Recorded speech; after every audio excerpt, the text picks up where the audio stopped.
নমস্কার, আমি মিলন স্যার। পাল একাডেমি সেন্টারে তোমাদের সকলকে জানাই স্বাগত।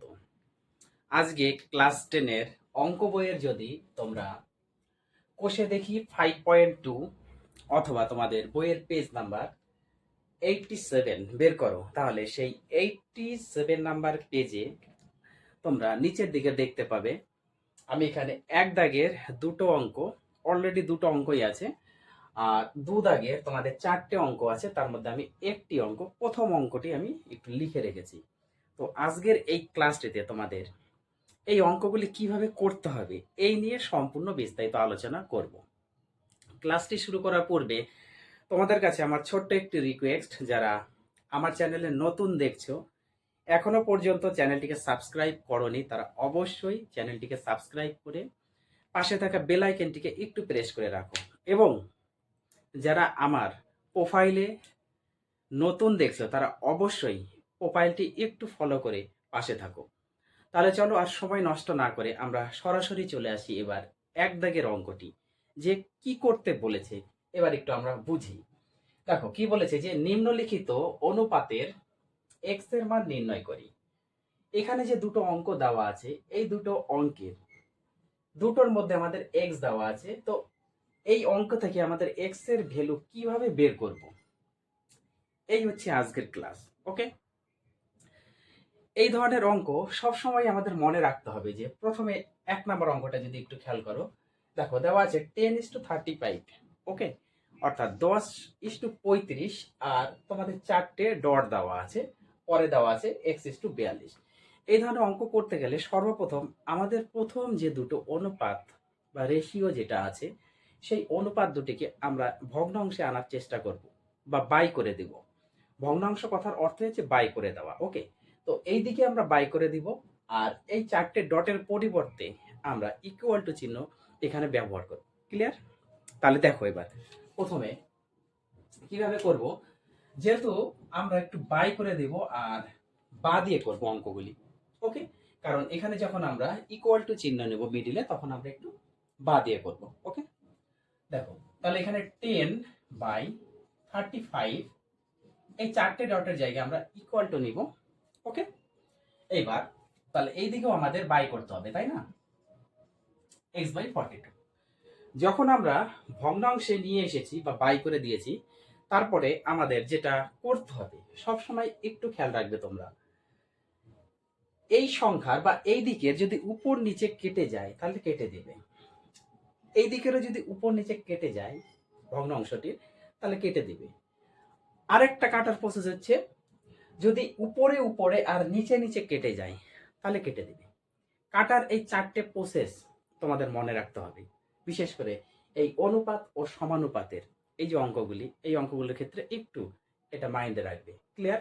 তাহলে কি বললাম, উপরে নিচে কাটলে কেটে দেব, উপরে উপরে নিচে নিচে কাটলে কেটে দেব। এইবার তাহলে খেয়াল করো যে এই দুটো সংখ্যা তো অলরেডি কাটবে, আবার দেখো এই দুটো সংখ্যা নিচে নিচেও কাটছে। তাহলে তোমরা যে দিক থেকে কাটবে সেদিক থেকেই হবে। আমরা এখানে কাটবো কিভাবে, বড় সংখ্যাগুলি একটু আগে কাটার চেষ্টা করি। দেখো 35 আর 42 যদি আমরা একটু কাটাকুটি করি, তাহলে অবশ্যই 7 দিয়ে কাটবে, তাই না? তাহলে 7-এর ঘরে যদি আমরা একটু নামতাটা পড়ি, এটা তাহলে অবশ্যই 5-7 35 হবে, 7 দিয়ে কাটছি, আর এটা 6-7 42। ক্লিয়ার? তারপরে দেখো এই 10 আর 5 অবশ্যই উপর নিচে কাটবে। 5 দিয়ে যদি আমরা কাটি তাহলে 5 × 2 = 10। এইবার কাটাকুটির পরে যেটা পড়ে থাকে সেটা আমরা একটু বসিয়ে দেবো। উপরে আছে 2 আর নিচে কিছু নাই, মানে 1 আছে। এটার উপরে তো x আছে আর নিচে 6। যখন এরকম কন্ডিশনে চলে এলো, তখন কি করতে হবে আমাদের, একটু ক্রস মাল্টিপল করতে হবে, কোনাকুনি আমরা একটু গুণ করব। দেখো, এবং গুণটা কিভাবে করবো, যেহেতু আমাদের এক্স এর ভ্যালু বের করতে বলেছে, সেহেতু প্রথমে আমরা এক্স যুক্ত পদগুলির সাথে একটু গুণ করার চেষ্টা করব। ওকে, তাহলে এখানে x আর 1 যদি আমরা একটু গুণ করি, তাহলে 1 আর x গুণ করলে x অক্ষে x ইকুয়াল টু 2 আর 6 যদি গুণ করি 6 2 12, অর্থাৎ x এর ভ্যালু হচ্ছে 12। এক নাম্বার অঙ্কের আমরা সমাধান করে নিয়েছি যে x এর মান হচ্ছে 12। ক্লিয়ার? এবার এক নাম্বারটা যদি বুঝতে পারো, তাহলে দুই নাম্বার তোমরা নিজেরাই করতে পারবে, তাই না? পারবে তো? অবশ্যই পারবে। তাহলে চলো এইবার দুই নাম্বারটা আমরা করি। দেখো সেম ভাবে কি করব, x/50 করে দিব, ইকুয়াল টু দিব কারণ চারটে ডট থাকলে আমরা ইকুয়াল টু ব্যবহার করবো, তাই না? তাহলে এখানে 3/2। এটারও যদি আমরা উপরে নিচে উপরে নিচে উপরে উপরে আর নিচে নিচে যে কাটাকুটি যে কেটে দেবো, অবশ্যই নিচে নিচে কাটবে। একটু খেয়াল করো, 2 দিয়ে যদি আমরা 50 কাটি তাহলে 25 হয়। এখানে আমরা বা দিয়ে করব। ক্লিয়ার? তাহলে এটির উপরে এক্স আছে আর নিচে আছে 25, আর এটার উপরে 3 আছে, নিচে কিছু নেই, মানে 1 ধরে নিব। বুঝতে পেরেছো? এইবার দেখো, কোনাকুনি যদি আমরা গুণ করি, 1 আর x যদি গুণ করি, x অফে x, 25 আর 3 যদি আমরা গুণ করি, 3 25 75, 75 হচ্ছে আমাদের কারেক্ট অ্যান্সার। এবার তোমরাই বলো, 1 আর 2 এর মধ্যে যদি তোমাদের সমস্যা থেকে থাকে তাহলে অবশ্যই আমাকে জানাতে পারো, একটু কমেন্ট বক্সে কমেন্ট করবে। ওকে, এইবার আসি আমরা 2 দাগের অঙ্কটি। দেখো 2 দাগের অঙ্কটি কি করতে বলেছি, 4টে অঙ্ক আছে, 4টের মধ্যে আমি একটা করে দেব। আশা করি প্রথমটি যদি বুঝতে পারো, পরের 3টে তোমরা নিজেরাই পারবে, যদিও আমি ক্লাসগুলি করিয়ে দিব তবুও। ওকে, দেখো কি বলেছে, নিম্নলিখিত সংখ্যা গুচ্ছগুলির চতুর্থ সমানুপাতি নির্ণয় করি। চতুর্থ সমানুপাতি আমাদের নির্ণয় করতে বলেছে, তার মানে এখানে সমানুপাত নির্ণয় যেহেতু করতে বলেছে, 4 নাম্বারটা আমাদের এখানে 1 নাম্বার 2 নাম্বার 3 নাম্বার, তাই তো 3টে আছে। তাহলে আমরা চতুর্থ সমানুপাতিটা অ্যাকচুয়ালি জানি না। যেহেতু আমরা জানি না, সেহেতু আমাদের ধরে নিতে হবে। তোমাদের সর্বপ্রথম কি কাজ, এই অঙ্কটি করার আগে যেটা হচ্ছে, তোমরা একটু ধরে নিবে। আমি এখানে ভাষায় লিখছি না, তোমরা এই কথাটা লিখবে যে মনে করি চতুর্থ সমানুপাতিটি ইকুয়াল টু এক্স। ওকে, বুঝতে পেরেছো? মনে করি চতুর্থ সমানুপাতিটি ইকুয়াল টু এক্স, এতটুকু পরিষ্কার। এইবার খেয়াল করো, তাহলে প্রথম দুটো ইস্টু, তাই তো প্রথম দুটো বসাবো ইস্টু দিয়ে আমরা। আর এখানেও তো আমাদের 4টে ডট, এবার 4টে ডট আমরা আর ইউজ করবো না, আমরা সরাসরি কি করব, ইকুয়াল টু দিয়ে 1/5। আর চতুর্থটা আমরা তো এক্স ধরেছি, তাই না? এক্স তো আমরা ধরেছি চতুর্থটা, তাহলে এখানে কিন্তু চতুর্থ পদটা হতো। তাহলে এই দুটো আর এই দুটো দিয়ে আমাদের করতে হবে, পরিষ্কার?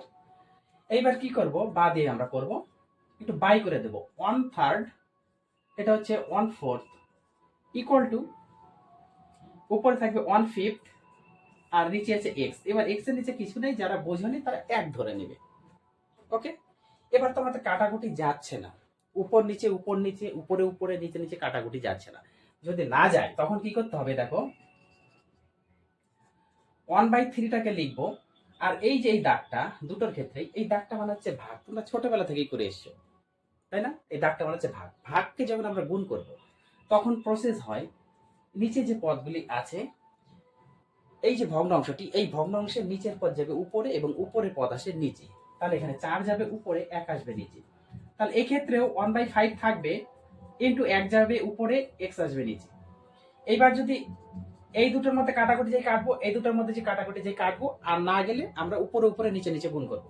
তাহলে 4 অক্ষে 4/3 অক্ষে 3 ইকুয়াল টু 1 অক্ষে 1/5। ক্লিয়ার?